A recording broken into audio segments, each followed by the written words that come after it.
அடுத்தது 4வது some 3x cube plus 3x square plus 3x plus 3 6x cube plus 12x square plus 6x plus 12 இது கூட என்ன கேட்டிருக்காங்க HCF அப்படிங்கிறது நமக்கு கேட்டிருக்காங்க. இன்கேஸ் 4 ஆப்ஷனில் முதல்ல இருக்க இந்த டேர்ம் பாருங்கள், இங்கே 3 இருக்குது, இங்கே 6 இருக்குது. இங்கே பாருங்கள் எல்லாமே 3 3 3 இருக்குது. இங்கே 6 6ஓட படங்க 6 12 6 12 அப்படின்னு வந்திருக்கு. அப்போது இந்த 6ங்கிறத நம்ம காமனாக வெளியில் எடுத்துடலாம், இதில் 3ங்கிறத காமனாக வெளியில் எடுத்துடலாம். அப்போ முதல்ல நம்ம என்ன பண்ணோம் அப்படின்னா இந்த 3க்கும் 6க்கும் HCF பாருங்கள், பார்த்தோன்னே என்ன கிடைக்கும், 3 எப்படில் பண்ணால் 1 3 3 2 3 6ன்னு கிடைக்கும். அப்போ என்னது இதோட HCF என்னது அப்படின்னு பார்த்தீங்கன்னா 3. ஸோ ஆப்ஷனில் 3 அப்படின்னு வச்சு ஏதாவது கொடுத்துருந்தாங்க, 3ன்னு வச்சு ஒரு நம்பர் கொடுத்துருக்காங்க, ஒரு பல்லுறுப்புக்கோவை மாதிரி ஒன்று கொடுத்துருக்காங்க அப்படின்னா மற்ற 3 ஆப்ஷன்லேயும் 3ங்கிறது இல்லவே இல்லை அப்படின்னா நம்ம என்ன பண்ணலாம், டேரெக்டாக அதுதான் ஆன்சருங்கிறதை எடுத்துடலாம். இல்லை 2 தடவை 3 கொடுத்துருக்கான், இல்லை 3 3 கொடுத்துருக்கான், அந்த மாதிரினா நம்ம ஃபுல்லாக என்ன பண்ணணும், சால்வ் பண்ணி தான் ஆகணும். ஸோ ஃபஸ்ட்டு ஸ்டெப்பாக நம்ம சிம்பிளாக இதை பார்த்துக்கணும். ஓகேங்களா? இப்போ பாருங்கள், அதே 3x cube + 3x square + 3x + 3 காமனாக 3 வெளியில் எடுத்துகிட்டேன்னு என்னது, இங்கே 3ல் 3 அடிச்சோன்னா ஒரு எக்ஸ் கியூப்னு கிடைக்கும், திருப்பி 3 அடிச்சோன்னா எக்ஸ் ஸ்கொயர்னு கிடைக்கும், திருப்பி இந்த 3 அடிச்சோன்னா வெறும் எக்ஸுங்கிறது கிடைக்கும். அப்புறம் 3 இது பண்ணனா கீழே 3ஆல் டிவைட் பண்ணால் ஒரு தடவை அப்படின்னு சொல்லிட்டு 1ங்கிறது கிடச்சிரும்.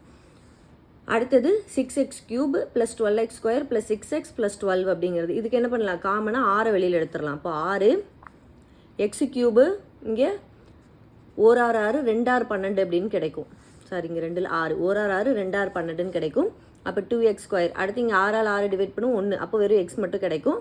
ப்ளஸ் இங்கே 1 6 6 2 6 12ங்கிறது 2 கிடச்சிரும். இப்போ எனக்கு என்ன டேர்ம் கிடச்சிருக்குன்னா 3 6ங்கிறது காமனாக கிடச்சிருக்கு. அப்போ x cube plus x square plus x plus 1ங்கிறது கிடச்சிருக்கு. அடுத்ததில் x cube plus 2x square plus x plus 2. இப்போ இதில் பெரிய நம்பரால் சின்ன நம்பரை என்ன பண்ணணும், அதாவது சின்ன நம்பரால் பெரிய நம்பர் என்ன பண்ணணும் அப்படின்னா நம்ம வந்து வகுக்கணும். இதில் பெரிய நம்பர் எது அப்படின்னு கண்டுபிடிக்கணும். இங்கே பாருங்கள், ரெண்டுத்துலேயுமே எக்ஸ் கியூப் இருக்குது. அடுத்த டேர்ம் பார்க்கணும், அடுத்த டேர்மில் இங்கே எக்ஸ் ஸ்கொயர் இருக்குது, இதில் 2x ஸ்கொயர் இருக்குது. அப்போ இதுதான் பெரிய நம்பராக நம்ம எடுத்துக்கணும். அப்போ இந்த நம்பரை இந்த சின்ன நம்பரால் என்ன பண்ணணும், வகுக்கணும். ஸோ பாருங்கள், இந்த X cube plus x square plus x plus 1 அப்படிங்கிறது இதால் இந்த நம்பருக்கு வகுக்கிறேன். அப்போ x cube plus 2x square plus x plus 2 அப்படிங்கிறது. இங்கே எக்ஸ் கியூப் இருக்குது, ஸோ கீழே எனக்கு எக்ஸ் கியூப் வரணும், இங்கேயே எக்ஸ் கியூப் இருக்குது. அப்போ நான் இங்கே என்ன பண்ணிக்கணும், 1ஆல் பண்ணுறப்ப எனக்கு அப்படியே வந்துடுமா. ஸோ 1 ஒரு எக்ஸ் கியூபு எக்ஸ் கியூபு, அடுத்தது ஒரு எக்ஸ் ஸ்கொயரு எக்ஸ் ஸ்கொயரு, அப்புறம் 1 × எக்ஸு எக்ஸு, 1 × 1 1ங்கிறது கிடச்சிருச்சு. இப்போ இதை அடிக்கணும்னா சைன் சேஞ்ச் பண்ணணும், மைனஸ் மைனஸ் மைனஸ் மைனஸ், இந்த எக்ஸ் கியூபு இந்த எக்ஸ் கியூபை அடிச்சிடுறேன். இங்கே 2x இருக்குது, இங்கே ஒரு எக்ஸ் இருக்குது, 2xலேருந்து ஒரு எக்ஸ் 2x ஸ்கொயர்லேருந்து ஒரு எக்ஸ் ஸ்கொயர் போச்சுன்னா ஒரு எக்ஸ் ஸ்கொயர் கிடைக்கும். பெரிய நம்பரோட சைன் ப்ளஸ்ஸு, ஸோ ப்ளஸ்லேயே போட்டுக்கிட்டேன். அடுத்தது இங்கே மைனஸ் இருக்குது, அப்போ என்னது, இந்த எக்ஸும் இந்த எக்ஸும் எனக்கு அப்படியே கேன்சல் ஆயிரும். அப்போ அதை நான் 0x சும்மா வச்சுக்கிறேன். அடுத்தது 2ல் 1 போச்சுன்னா 1 அப்படிங்கிறது கிடைக்கும் எனக்கு, ஏன்னா இங்கே மைனஸ் இருக்குது, பெரிய நம்பரோட சைன் ப்ளஸ்ஸு, ஸோ இந்த நம்பர் கிடச்சிருச்சு. இப்போது இந்த நம்பருக்கு பக்கத்தில் நான் ஏதாவது ஒன்று போட்டேன் அப்படின்னாலும், ஜென்ரலாக பாருங்கள் நமக்கு வந்து பல்லுறுப்புக்கோவை அப்படின்னாலே எக்ஸ் ஸ்கொயரு எக்ஸு அப்புறம் ஒரு கடைசியாக ஒரு நம்பர் அப்படிங்கிறது கிடைக்கும். இங்கேயே நம்பர் கிடச்சிருச்சு. அப்படி கிடச்சிருச்சுனாலே நீங்கள் ஒரு ஐடியாவுக்கு என்ன வந்துடலாம் அப்படின்னு பார்த்தீங்கன்னா, இதுக்கு மேலே இது வந்து என்ன பண்ண முடியாது, வகுக்க முடியாது அப்படிங்கிறதையும் தெரிஞ்சுக்கலாம். இல்லைனாலும் நீங்கள் இங்கே கீழே வச்சு பாருங்கள், எக்ஸ் ஸ்கொயர் அப்படிங்கிறது இருக்குது. இப்போ இந்த எக்ஸு கியூபால் நீங்கள் இப்போ இங்கே ஒரு எக்ஸ் அப்படிங்கிறத போட்டாலும் எக்ஸு கியூபும் எக்ஸையும் பெருக்குன்னா என்ன கிடைக்கும், எக்ஸ் பவர் 4ங்கிறது தான் கிடைக்கும். கண்டிப்பாக இந்த எக்ஸ் ஸ்கொயர் அப்படிங்கிறது கம்மியானது கிடைக்காது. அப்போ என்ன பண்ண முடியாது, இதுக்கு மேலே இதை வகுக்க முடியாது அப்படிங்கிறது தான் அர்த்தம். அப்போ எனக்கு என்ன கிடச்சிருக்குன்னா எக்ஸ் ஸ்கொயர் ப்ளஸ் 0x + 1. அப்போ இதுதான் சின்ன நம்பராக இருக்குது. இந்த நம்பரை வச்சு இந்த பெரிய நம்பர் இருக்குது பார்த்தீங்களா, இதை வகுக்கணும். அப்போ x cube plus x square plus x plus 1. இப்போ இங்கே என்ன பண்ணுறேன், இங்கே எக்ஸுங்கிறத எடுத்துக்கிறேன். ஏன்னா இங்கே எக்ஸ் கியூபுங்கன்னா கீழே எனக்கு எக்ஸ் கியூப் கிடைக்கணும், இங்கே எக்ஸ் ஸ்கொயர் இருக்குது. அப்போ எக்ஸ் ஸ்கொயரோட எது கூட்டினா எனக்கு எக்ஸ் கியூபு கிடைக்கும், எக்ஸுங்கிறத பெருக்குனா எனக்கு எக்ஸ் கியூப் கிடைக்கும். அப்போ எக்ஸ் ஸ்கொயர் ப்ளஸ் பெருக்கல் x x cube plus 0x அப்படின்னாலே 0 × anything என்னது 0வாக தான் கிடைக்கும். ஸோ 0x ஸ்கொயர்னு வச்சுக்கிறேன். எக்ஸையும் பெருக்கிறப்ப எக்ஸ் ஸ்கொயர்.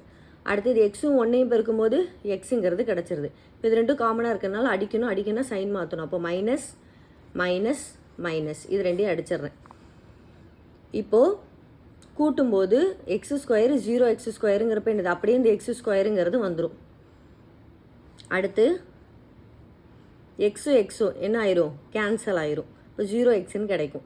இந்த 1 அப்படியே இறங்கிடும். அப்புறம் என்ன பண்ணு, இப்போ x² இருக்குது. இந்த x² தான் எனக்கு இங்கே இந்த டேர்மையும் இங்கே இருக்கிற டேர்மையும் பெருக்கும்போது கிடைக்கணும். அப்போ 1ங்கிறது போடும்போது கிடைக்குமா? அப்போ +1 x² இன்ட்டு 1 x². அடுத்தது 1 அதாவது 0 இன்ட்டு எனிதிங் அப்படியே 0xன்னு வந்துடும். 1 இன்ட்டு 1 அப்படிங்கிறது கிடச்சிரும். அப்புறம் இங்கே சைன் சேஞ்ச் பண்ணுவோம். Minus minus minus. அப்போ என்ன ஆயிரும், எல்லாமே அடி போயிடும். அப்போ 0ங்கிறது தான் கிடைக்கும்.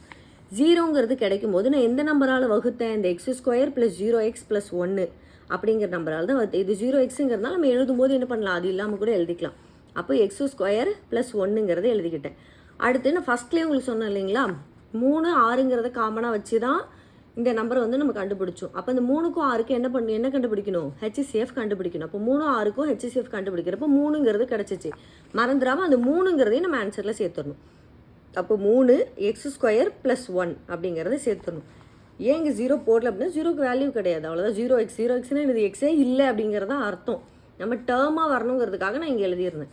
ஸோ நமக்கு ஆன்சரில் என்ன பண்ணிடலாம், அதை எடுத்துடலாம். அப்போ ஆன்சர் என்னது 3x² + 1 அப்படிங்கிறது தான் நம்மளுடைய ஆன்சர்.